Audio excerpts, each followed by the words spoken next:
So, your uncle. What's wrong with him? He's possessed. As in the devil? Something like that. He says a dark man is following him, watching him at all times. What do you make of it? It's nonsense, of course, but I'd be lying if I said it didn't bother me. You see, it runs in my family. Possession? No, Detective. Deteriorating melancholy. Practically every member of the Hartwood family is driven mad before they grow old.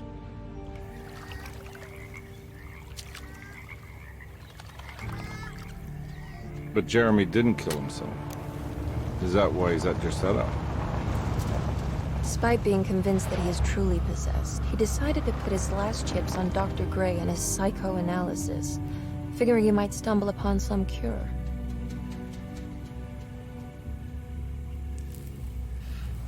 You mentioned the letter. I received a disturbing letter from Jeremy accusing the staff and all the other patients of being involved in some cult. And now they are also out to get him. Could it be real? Or is it all just in his head? It's a story he tells himself, Mr. Carnby. Anything to avoid the truth. Which is? That we're all terribly insignificant. That people mean so very little to one another. That there is no one out to get Jeremy Hartwood because he isn't worth getting. Here we are.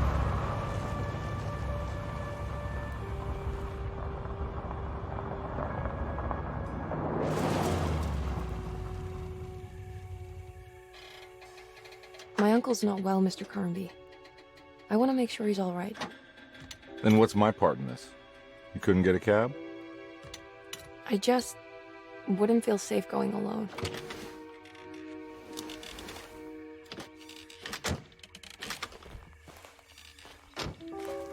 Did you bring a gun? Yeah. You think it'll actually come to that? No. But you might need to wave it around depending on how agreeable the staff will be.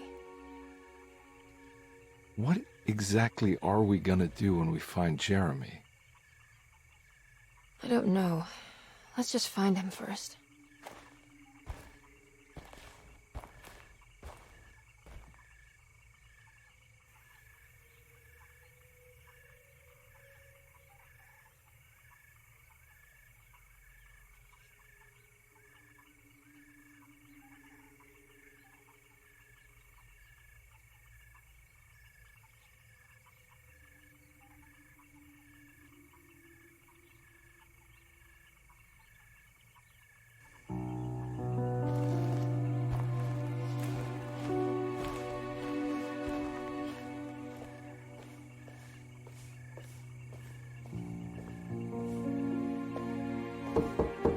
Hello?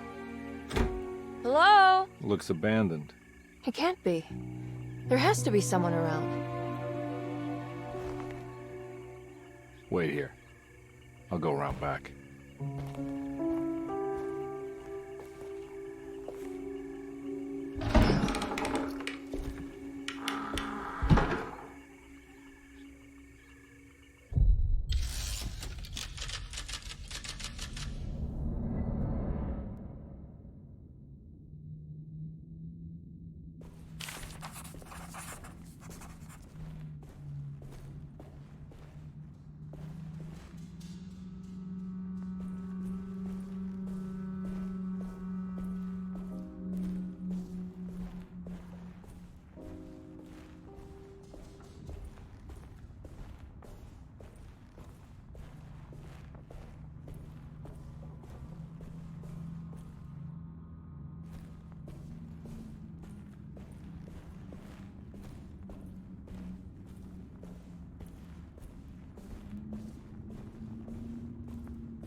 It's too dark in here. I can't see anything.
Now what do we got here?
What?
Don't mind if I do.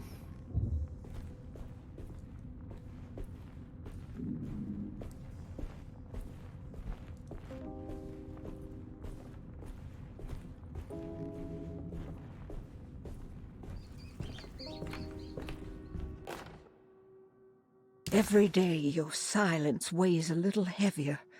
It's been a difficult year for everyone, and many have lost all hope. I read in the papers about people suffering.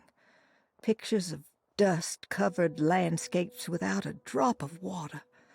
I wish I knew if you were still tending the earth or if you had turned your back against us. I have started to look for help elsewhere. I pray you will tell me if I am going down a path that you find disagreeable. With help from Baptiste and Charlotte, I found comfort in the practice of the voodoo. I have long been skeptical of that Caribbean cult, but it's been of good use to me. It seems all harmless in my book. I say some words dreamt up by the Creoles, and I carry around a small pocket of gree-gree. Nothing of this is mentioned in the Bible, of course, but The French Quarter priestess tells me it's all connected. She says the Christian God is just one more perspective on the creator of things. That's what I like to think, but the other way around, that the spirits of her faith are just aspects of you, our Heavenly Father. I am so grateful for the words you gave Mr. Hartwood. We will sing your praises at St. John's Eve. The world will be blessed soon again. Only the sacrifices of the Old Testament compare to your demands. Let it be the truth. A mother of earth, wood, and dirt. A mother of 1,000 young. Sacred sand, $1. Black cat oil, $1.50. Devil shoestrings, a quarter. That makes $2.75, madame. What was that you were taking?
What was that?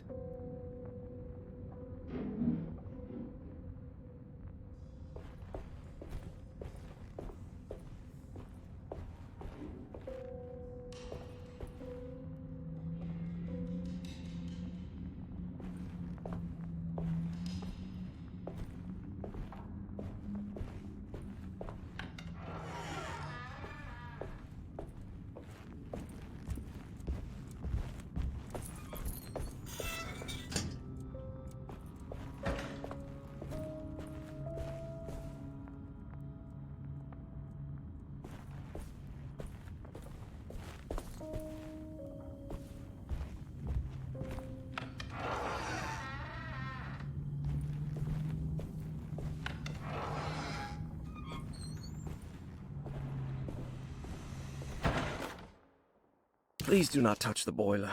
It is working after all. While the sabotage has caused a leak, only the decorative plate has been completely ruined. Let's wait for Mr. Chance to turn up and he can take a look at the leak. Mr. Waits.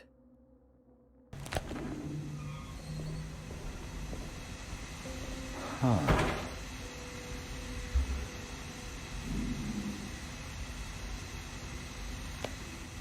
That doesn't look safe.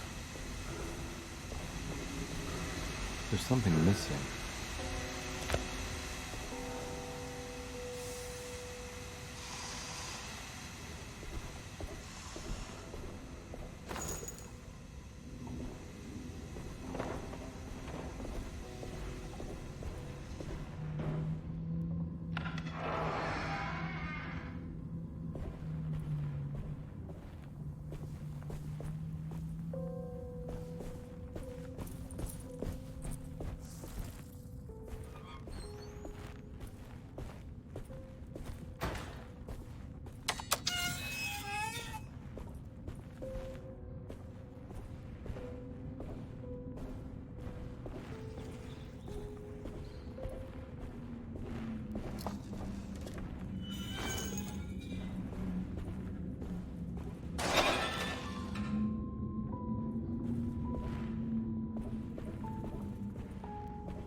I need the key.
Nice.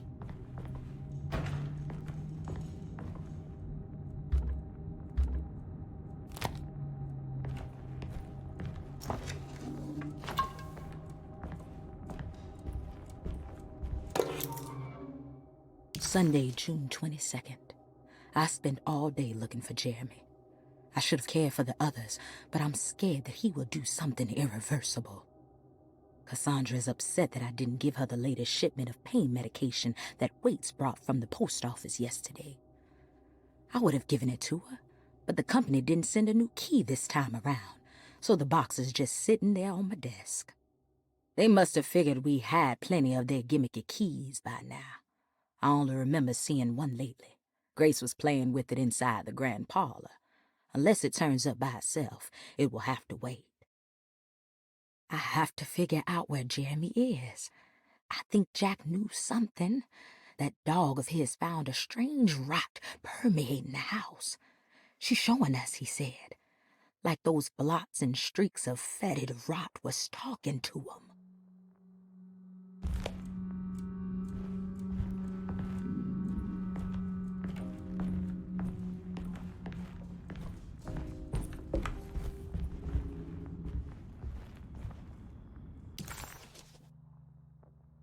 Derceto, the old plantation building, was ready to fall, but kept alive by some starry-eyed carpetbagger called Dr. Gray. Seeing how the staff couldn't even be bothered with answering the door, Detective Comby figured they would just head inside and grab Jeremy. He just needed to open the front door for Emily first, so she could talk to her uncle.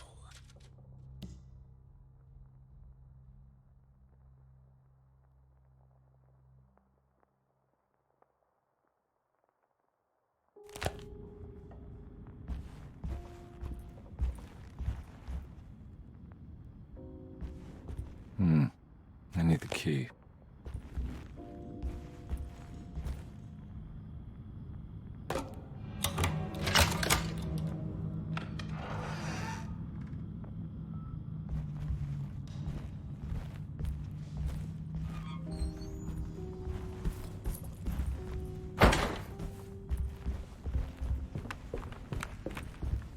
It's wedged shut.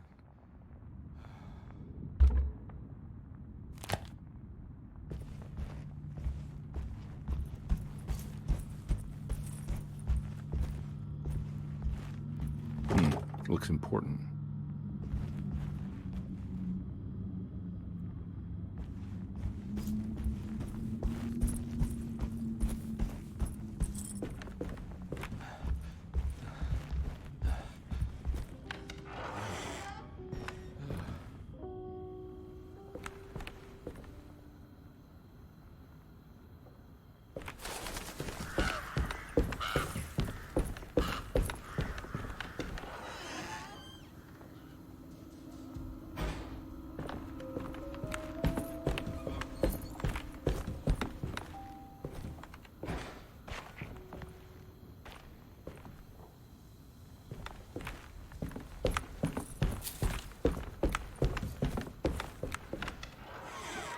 Oh.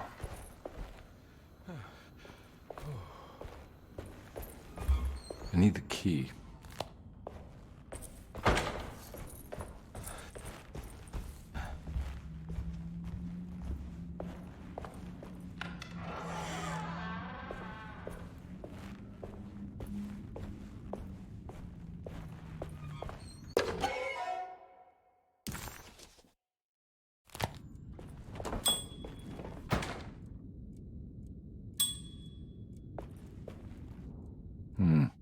I need the key.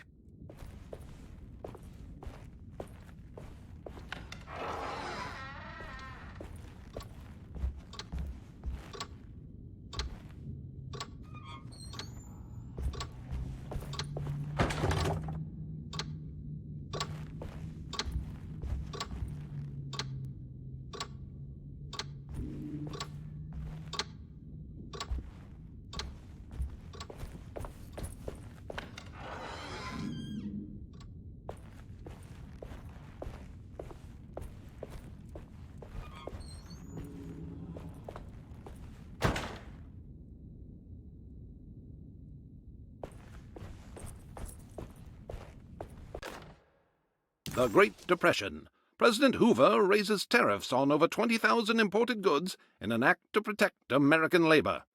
Following the collapse of the Wall Street stock market on October 24 last year, American industry has suffered greatly. Thousands of companies have gone bankrupt and left a large part of the American workforce unemployed. In an attempt to turn the tide, the Smoot-Hawley Tariff Act has been signed by President Herbert Hoover. By regulating commerce with foreign countries, the government hopes to encourage the industries of the United States to compete with cheap foreign imports. Superstition on rise. New Orleans voodoo stores and spiritual mediums see increased profit during troubled times.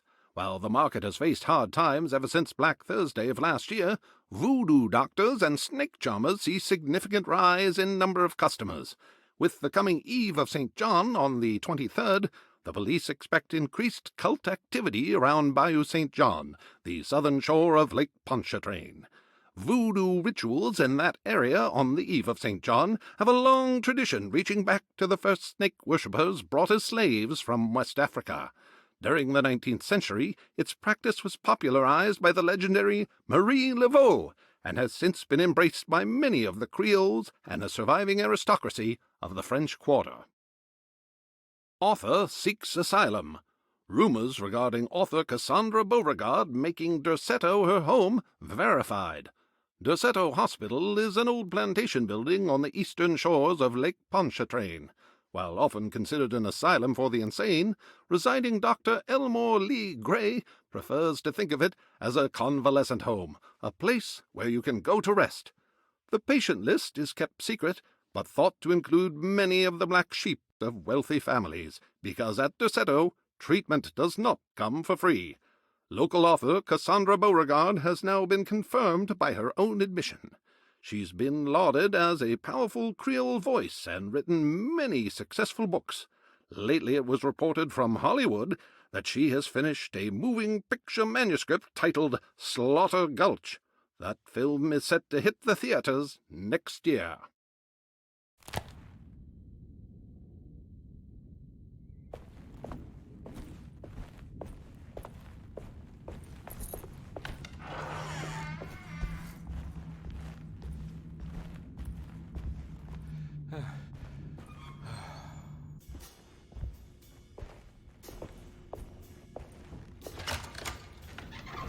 Thanks. What are you doing? Who are you? Whoa, pardon me, excuse me. My name is Edward Carnby, private investigator. I hope you don't mind we let ourselves inside. I do mind. This is private property. You can't just barge in here. I'm sorry about all this, but I'm looking for my uncle. It's urgent, and no one was answering the door. We can't hear you knocking anymore. None of us can. Who is your uncle, darling? Jeremy. Am I right? She has that Heartwood glue, doesn't she? That's right. I'm Emily Hartwood. I just came to make sure my uncle is all right. Well, he is unavailable right now. You will have to come back another day. Unavailable how? Is he sleeping? We can wait. He's lost. Don't I know you from somewhere? Who's your man again, Miss Hotwood? My name's Edward Carnby, private investigator. Splendid. Enough! All of you! Get back to your rooms! McCarthy, keep your eyes on the child. And you two, please leave immediately. Look, we're not here to cause any trouble. Just let us see the old man, satisfy the curiosity of my client here, and we'll be off. Jeremy has gone missing. There's no need to worry, but it might be some time before he turns up. The whole staff is looking for him. What? He ran off? I don't have time for any of this. Please, come back tomorrow. All right, in that case, we'll just wait in his room. You don't mind, do you? It's upstairs, right? Wait, you can't. Don't worry, we'll be discreet. In the corridor. It's the first door on your left. I'll tell Dr. Gray you're here.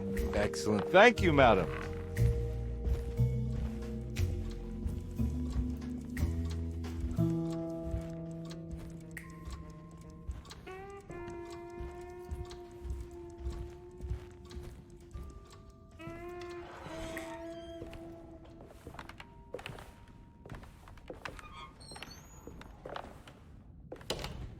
All right, here we are. Let's look around. See if we can dig up any clues.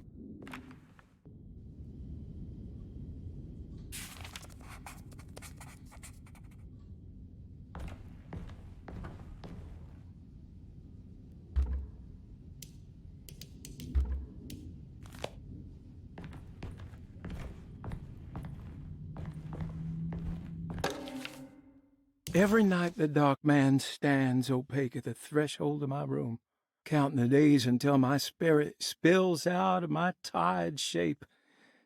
Only his pallid mask shelters my remaining sanity.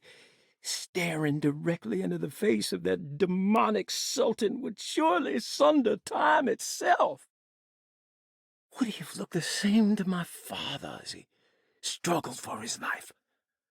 Does his veiled face haunt my niece quite the same way? I wish so that I could rest my soul in that sunburnt convent of Teruel. Would I find you there, Juan? Or Senora Pirosi, back from the beyond? Every night I hide from him, moving from one misshapen memory to another. Scenes conjured out of fantasy and delirium. Places I struggle to even paint. I wish I understood your death, Senora. Is there anything I could do for you but bury you in that bleak necropolis? That triumphant chapel rising above the ledges and the oven vaults shall be your sepulchre, where you may rest, and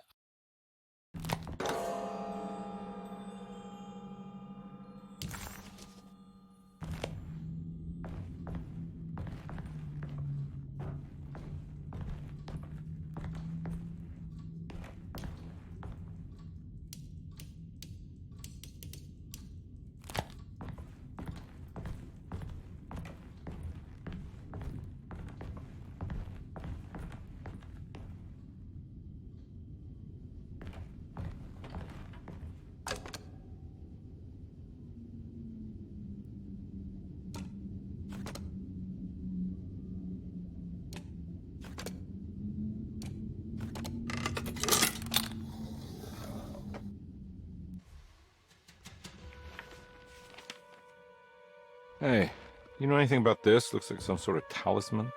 No, I don't. Oh, help me out here, will you?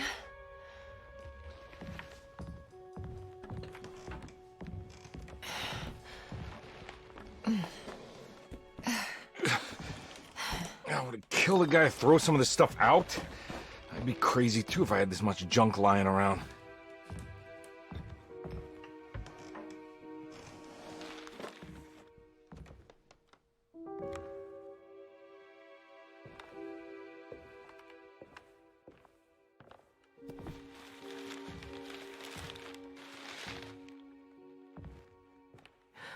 Oh, wow.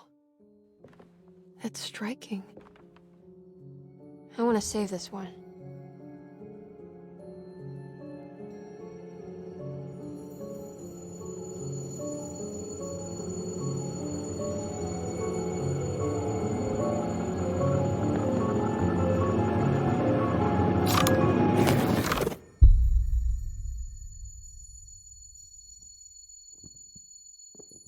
All right, come on. I want to go see Dr. Gray.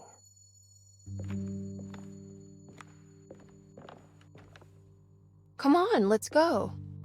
Yeah, I'm coming.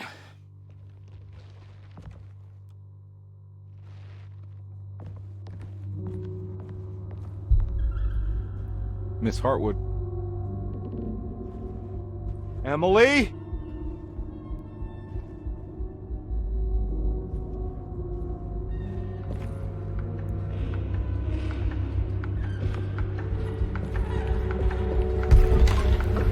What the hell is going on? Where am I?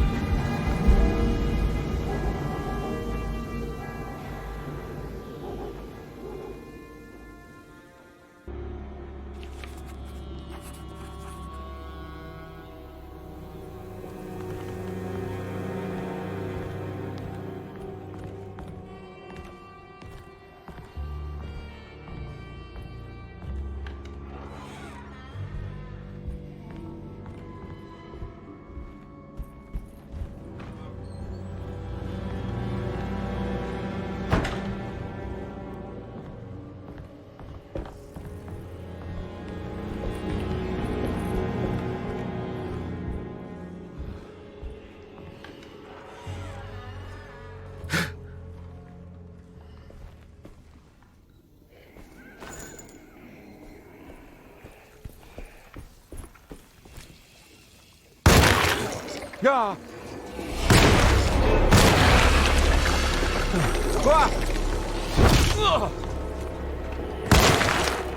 Christ, what the hell was that? Yeah.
Can't go that way.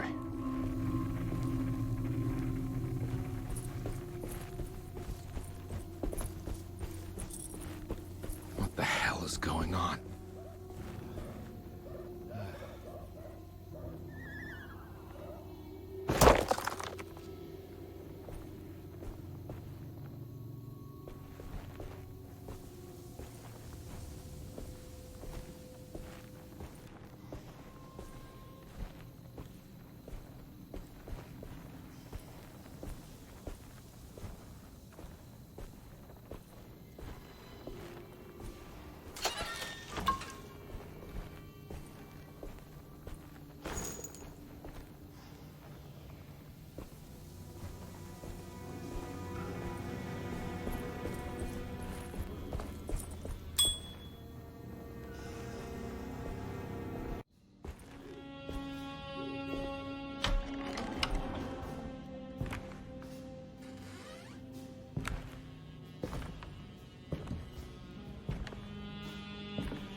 Let them get inside, Compare. They're not the good kind. Are you... Is this your store? There are no owners here. We both strangers in Jeremy's store. Jeremy did this. How? Packed with the dog man. Jeremy warned us, but we didn't think much of it. I'm Detective Edward Carnby. I was hired by Jeremy's niece to find him. Oh, yeah? How much she paying you? $150. She's sure getting her money's worth tonight. Are you a thinking man, Compare? No, not if I can help it. You know, I think Jeremy's hiding in a way we can't find him. He has this juju necklace that guides him. The talisman? That's right. It's some magic charm you got from Miss Jackson down the street. The voodoo priestess? You know surprising things, compadre. Yeah, the Mama Loa. Here, take the key. I locked the gate to save her place from all the ghouls and goblins getting inside. Maybe if you go there, you can find some clues to show you the way. Thanks. I'll have a look.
Detective.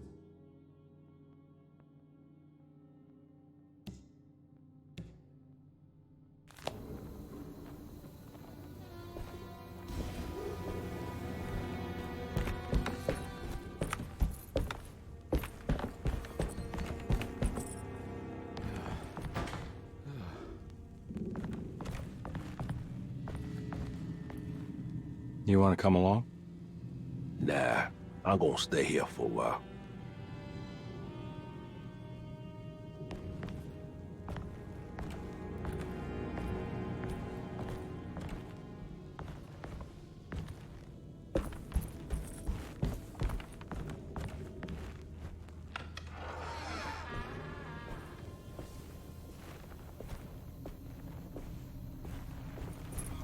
I can't go that way.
I recognize this place. It's Miss Jackson's seance parlor. Let's see if she's got any information on Jeremy's talisman.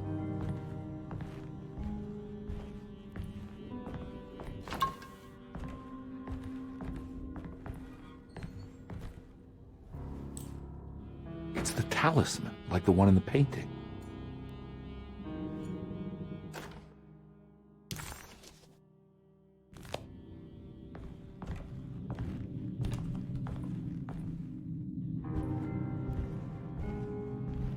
I think it's meant for the talisman.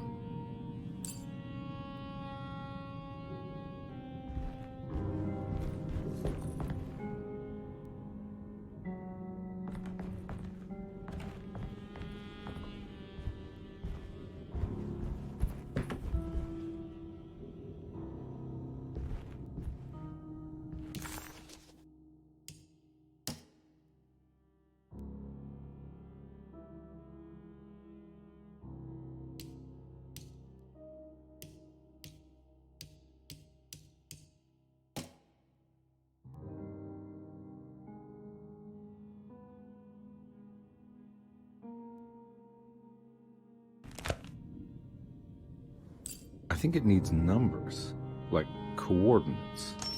Maybe there's something in Jeremy's notes.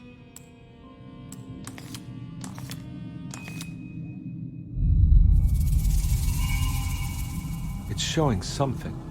A place? Where is that?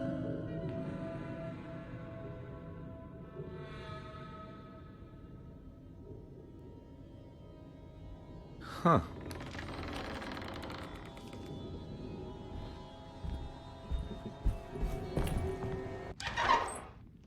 Detective, I was wondering when you were going to show up. Mrs. Thompson told me you were here. I understand you are working for Jeremy Hartwood's niece. Yeah, I guess so. I mean, you're not wrong. We came here for her uncle. I just didn't expect... I didn't expect this. You are Dr. Gray, right? That's right. You don't happen to have some identification, Detective. I'm not keen on having strangers prying into my business. Oh, Detective Edward Carnby, Decatur Street, New Orleans. Enjoying the view carré, Detective? Those old French quarters, the voodoo people, the gangsters. I'm sure you live an exciting life. Well, it's not quite like the stories, Doc. Just trying to make a living. Aren't we all making a living? Well, welcome to Derceto, Detective. I hope your time here will be useful. Now, what can I do for you? But why don't you tell me where I can find Jeremy Hartwood? Why wouldn't that make for a short visit? I wish I could tell you, but I'm afraid I don't know. A drink, Detective? Anything brandy. Oh, you do belong in the French quarters, Detective. Armagnac or cognac? You know, just give me the cheap stuff. I'm not much of a connoisseur. Having low standards is not a virtue, Detective. Let me see if I can broaden your perspective. What can you tell me about Jeremy? I wouldn't want to go into details about his condition. Doctor-patient confidentiality. I'm sure you understand. Sure, but he is crazy, and he's gone missing. Why? Here, try this. Ooh, it's good. Got a bite? It's called a sidecar. The trick is not to be afraid of the tartness of the lemon. Then, for goodness sake, don't overdo the triple sec. Okay, what can you tell me about Jeremy? Well, let me think. He is an anxious man, constantly worried about events not presenting themselves according to his model of predestination. He complains about things not being carried out in the right order, and that some things simply shouldn't be. Is any of this helpful to you? Not really. I was hoping for some direction where to look next. I'm sorry. I have nothing for you then. You should talk to my orderlies. They have been looking for him for a while now. I'm sure they would appreciate your help. Yeah, I ran into Batiste earlier. Come to think of it, he might have given me a lead. Oh, excellent. So your investigation is already underway. I'm gonna go, but I'm sure we'll meet again. Looking forward to it. Safe returns.